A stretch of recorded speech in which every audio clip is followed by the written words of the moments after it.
Let me show you all Game Turbo settings that we have on OPPO Reno 15. So in order to open the Game Turbo or Game Assistant, we need to slide the bar that usually is on the left side towards the middle of the phone like this.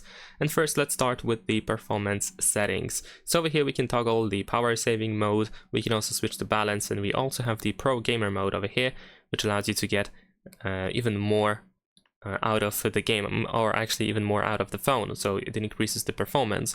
We can also manage touch responses, which is usually set to auto touch response by default, and we can also set the refresh rate to high, for example, if you wish to have higher refresh rate of the screen and and also the higher frame rate as a result.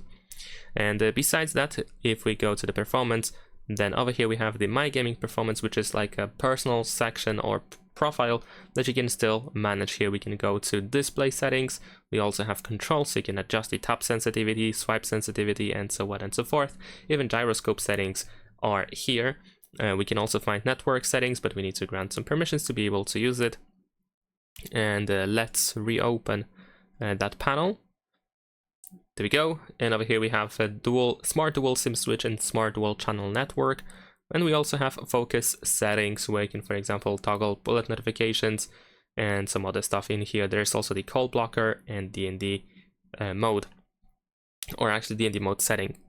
Now over here we can also go to tools, where we can find a bunch of different additional tools as well, like for example the network optimization.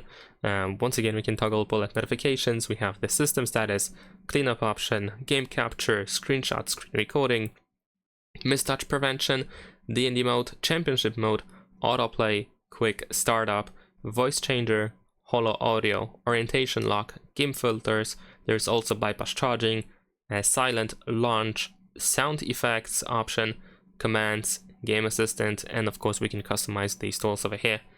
And that is pretty much it. Leave a like and subscribe.